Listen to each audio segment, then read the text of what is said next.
Okay, we're getting started here, getting revved up, warmed up. So today we're going to be talking about why not doing anything with your retirement account is actually losing you money. So we're going to be covering that in just a second here. Want to make sure I get everything lined up and teed up. So, and if you've got questions you want to go through, then lay them on me. It's Saturday. I got some time to jam a little bit right now with y'all. So if you got questions you want to go through, then lay it on me. And sorry about the sun back here. It's that time of day. Anyways, so let's get into this. Okay. So today we're going to be talking about why not doing anything for your retirement account is actually losing you money. Okay. Who remembers back in 2008, 2009, 2010 when the government was printing a lot of money? Or shall we go back even further in history if we go back to the 1920s or the Great Depression era? Do you remember what happens when a bunch of money is printed?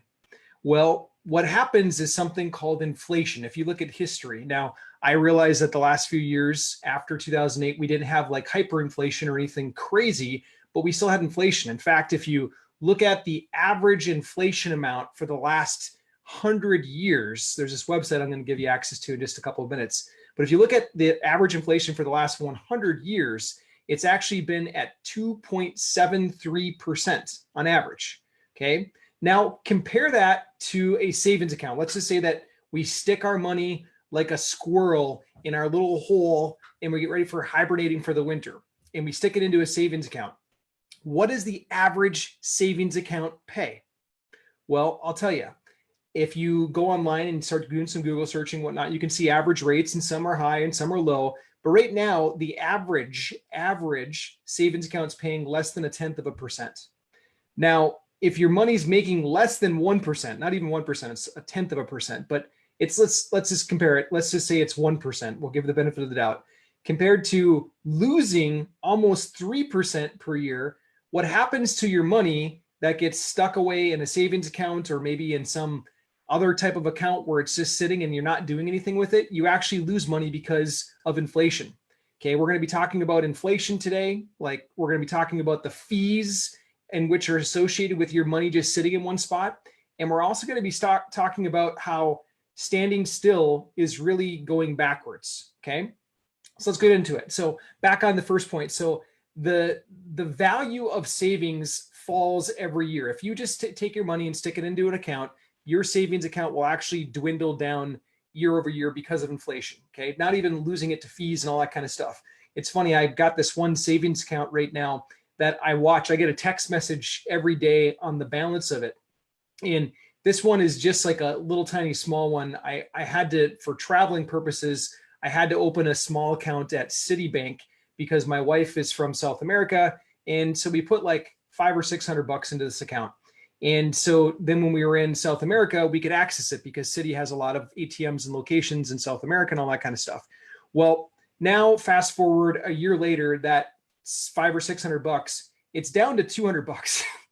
And that's not because of inflation. It's because of the second thing we're going to be talking about, and that's fees. Okay. You get feed to death in some cases. Like I'm watching this simple little savings account dwindle. I haven't gone there and accessed the money. I haven't pulled anything out of it. I haven't, because of this whole situation that we're in, I haven't been able to even go to South America and use the money that I put in that one Citibank account. It's an American bank account, but I can access it anywhere you go with Citi.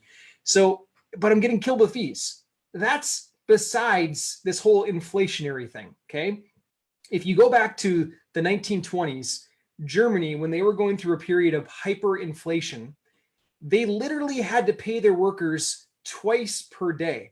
Because during that time, if they only paid once per day, their workers wouldn't be able to keep up with the inflation that was going on. They'd get stuck in a spot where literally they'd be in a position where they wouldn't be able to buy their loaf of bread for the day. So their employers started having to pay twice per day. Can you imagine that? Okay, twice per day. And I just want to do a sound check and make sure that everything is coming through. Let me know if you can hear me too. If drop a comment in there and then I can see it. I can make sure that it is coming through for you. Stuck in a spot where there we go. Now the audio is working nicely. Okay, cool. And then this one, let's make sure that this one's working. Okay, yep, we got audio working. Okay, awesome. Thanks for the comments. I appreciate that. Let me know if you can. Yep, that's working. Okay, cool. So Germany in the 1920s, they went through this period of hyperinflation where literally they had to get paid twice per day. Now, we haven't seen anything like that, at least in our lifetime. Maybe your grandparents saw stuff like that, but in our lifetime, we haven't seen anything like that. And I hope that we never do. I don't want to talk like doomsday or anything like that. The fact is, if you look at the last 100-year history, right now, compared to 100 years ago, inflation has gone up at around the rate of 2.73%. Let's call it 3%. So leaving your money stagnant, whether it's in a retirement account or if it's cash sitting there somewhere, is not good for it. It starts to erode over time. The really simple economics of this, it works like this. Let's just say that there's $10,000 of money in circulation today. I know that there's billions of dollars in circulation, but for easy numbers, if there's $10,000 in circulation today, and then all of a sudden the government prints $20,000 of money that go in circulation, and then we're trying to spend that $20,000, the folks that have the products that we buy, now that there's $20,000 out there, they're going to end up increasing their prices at some point because their costs have gone up to do business. So in the simple economics of all of this, printing money, yes, it can stimulate things and it can start to move things because people feel like they have some money in their back pocket that they can spend. But ultimately, what typically happens in any country around the world is then once the more money is felt out there in the economy, then prices start to go up. The menu boards start to change, so to speak. So if you go to a restaurant, prices can change and things like that. So that's kind of the effect. That's why we saw in the 1920s that Germany had to pay their workers twice per day because inflation was happening at such a high rate. Okay. Now, one thing for you to think about this and too is what do banks do to make money off of your money? Like if you go and put your money in a savings account or if it's in your retirement account or whatever, and it happens to be in the hands of a bank, what are the banks doing to make money off of it? I just want you to know and understand this. Now, some of you, I can see like you're commenting whatnot that you know this stuff, but what banks are doing is banks are lending out your money. That's how they make money on it. Did you know that if they take in one of your dollars and they have $1 in deposit, they can actually lend out 10? And through some different leverage techniques that can actually be more than that, but it's a minimum of 1 to 10. So they get to like multiply the effect of it. So there's a huge benefit for a bank to entice you to put your money in their account. They can lend off of it and make a lot more money off of it, essentially. So that's kind of crazy. But what I want you to be able to do is I want you to have this website, okay? I'm going to give it to you and I'll type it in the comments below, but you won't find this in most Google searches either. So this is a really good one to go to. Okay. It's in 2013dollars.com. 2013 is spelled all the way out, in 2013dollars.com. And what you can do on it is you can put in whatever dollar amount you have today, and then you type over on this and you type the year you want to compare it to. So like, let's just say that I want to say $10,000 in 1920 or 1921 compared to today, 100 years later. And what would the inflation be, or what would the dollar be worth? There's several different comparisons in this. But if you go in there and you do that, you're going to see so many different ways. Hey, Juan, how's it going? You're going to see so many different ways that the dollar has decreased in value. And then it will also compare it from country to country. It's like one of the coolest websites that I found based on inflation, but that's in 2013dollars.com. Okay. So I'll put that down in the notes below here too. Okay. I made the mistake at the end of last year. I opened up an IRA. I put about $10,000 into the thing. And guess what happened with that $10,000? Many of you have experienced this too, but when this last little hit came, I lost almost 25% of it. Gone, haircut, bye-bye. So it's another reason that like just putting money and doing nothing with it is not a good thing. Like I thought it was safe in cash. It wasn't really in cash. It was in the most conservative mix of things that my financial advisor could pick for me. And I lost 25% of it. Boom, haircut, just dead like that. I should have actively been working that money. I don't typically do that. I'm usually a real estate guy, but I did that to diversify a little bit. Okay. The other big thing and reason not to just park your cash or park your retirement account and make it's losing money right now is because of fees. Okay. So let's talk about fees a little bit. Right now, there's this article on NerdWallet that I'm going to link below too that you should check out. But the title of the article is how a 1% fee can cost you $590,000 in retirement savings. And then the article goes on to basically lay out and analyze why a 1% fee chops at your principal every single year, year after year, and how it basically it carves out a ton of money in the end. The thing that most of these like mutual funds and things like that are measured with for expenses is called the expense ratio. So if your money, let's just say it's an IRA or it's some type of retirement account, and you do a mutual fund investment, okay? Most mutual funds, there's also EMFs and other things that you can put it into, but most mutual funds have really high fees and they make it sound really small. So as an example, they make it sound like it's 2.5%. That's the expense ratio. And that number sounds really small, but I want to put it to you in real number that I'm going to link below this too. And you can check it out there. But the Investopedia article links out and spells out that same $10,000 investment multiple different ways. And I think it's worth you checking out. Okay. So I got this client named John, and John, he jumped into doing what I do, this whole real estate thing. He uses social media to get properties and whatnot, mainly because he had stacked up a savings account and he wanted to start getting more properties coming to him. And for him, it wasn't about just making income. It was about not losing money in his retirement account, not losing money in his cash savings account. Instead, he wanted to put that money to work for him. And what was really cool is when we started diving into it and we started going through things with him and a CPA, what he also recognized is that if you're doing renovations on properties and you're able to do things like save things and refurbish them instead of just having to change out things like capital expenditures and whatnot, then there's additional tax savings that he can take literally in year one. You can write off 100% of it in year one, and you can deduct that from his overall regular income so that he pays less tax on it. And when we started cracking open that code, it was like this double whammy for him. It was, wow, I get to actually grow my retirement stuff, my accounts, instead of losing it to inflation.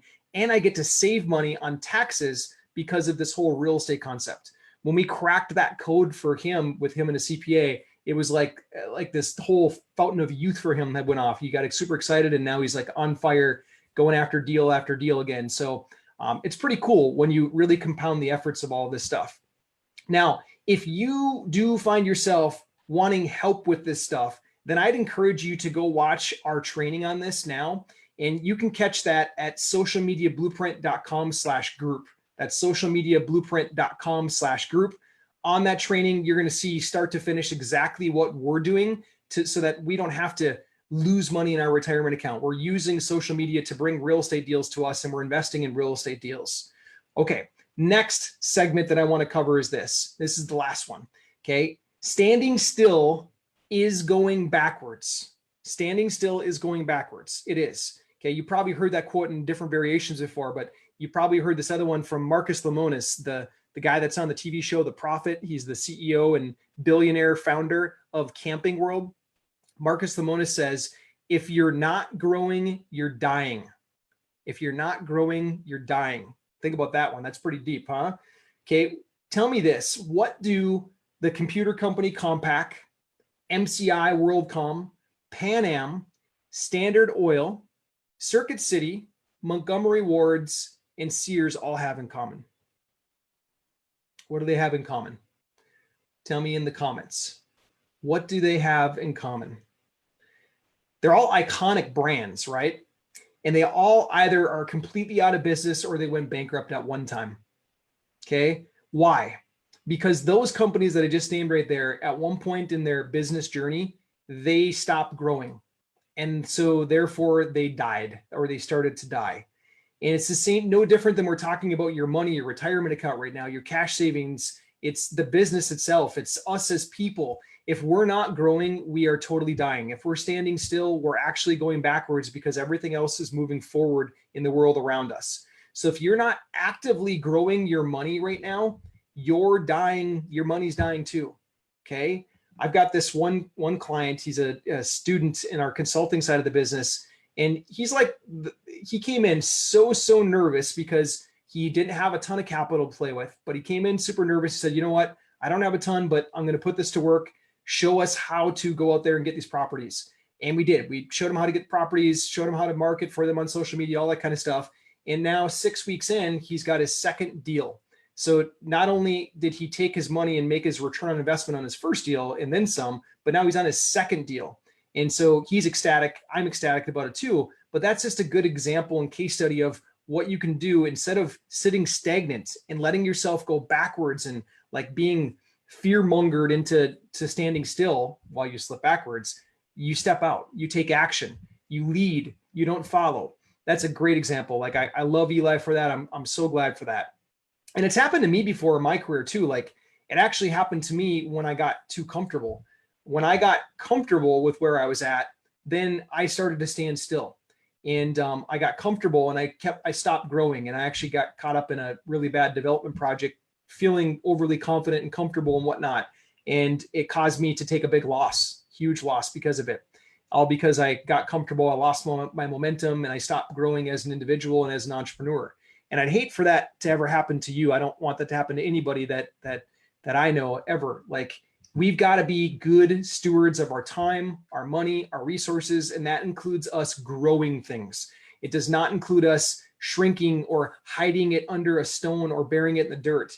You probably read that parable in Matthew, the book of Matthew, that the master gave basically money to each of his servants and said, hey, do something good with this. I need to leave for a while. I'm coming back. And when the master came back, he asked each of the servants, what did you do with the money? And 2 of them went out and doubled what they originally had. They doubled the initial investment. And one of them buried it under the ground and unburied it and brought it back to the master and said, I knew that you would get mad if I lost it, so I buried it. And what actually happened is the master got really mad at him and said, why would you just bury my money? If I known you were going to do that, I would have given it to them so that they could have doubled it. And what the story illustrates to us is that we are stewards of money, God's money, really. And if we're not being a good steward of that money and we're just burying it under a rock or under the earth, we are disobeying. Like, we're not doing what we're supposed to be doing. We're supposed to be growing it. So whether that be you with your personal time and your personal talents, or that be the actual money, we've got to grow it. We can't just sit still and start dying or move backwards. Okay. So we've covered a lot here. Let me just give a quick recap. Okay. So number one, if you're just letting your money sit still right now, whether it's in a retirement account or cash account, it's losing its value because inflation, okay? Because of fees, okay? And if we're not moving forward, then we're moving backwards. So don't do that. Don't do that at all, okay? The next time that I get together with you guys, we're going to be covering another topic that's really close to my heart. We're going to be covering this one by special request from a lot of our members out there, but we're going to be covering how this is what I hear from everybody all the time. But Nate, this won't work in my market. My market's different. And we're actually going to crack into that. I'm going to go into some of the most difficult markets we've ever faced in the country to show how this might work in other markets. So if you're one of those folks that are saying, well, hey, my market's different, my market's really difficult, then you'll want to stick around and you'll want to pay attention to the next episode when we get together. Okay, guys, I appreciate you. If you've got questions, I'm going to take them. I'm just looking on the comments below. I want to make sure I answer them. Oh, no, he said the video stopped. Oh, no. Sorry about that, Ebony. I hope it's running now. Is it running now? Let's see. And hey, Juan, how you doing? And then Momo, how you doing, man? Appreciate having you on. And Ebony, I'm sorry that it stopped on your feed. Sorry about that. You got a question though, you let me know and I will take it. And I can see a couple over here that I'll type that I missed a little bit earlier. I'll type back to you all. But cool. If you got questions, you type them here. I'll catch them a little bit later. And I appreciate you. We'll talk again on the next segment. We're going to be talking about how this works in a lot of different markets. Okay, cool. We'll talk soon. Bye.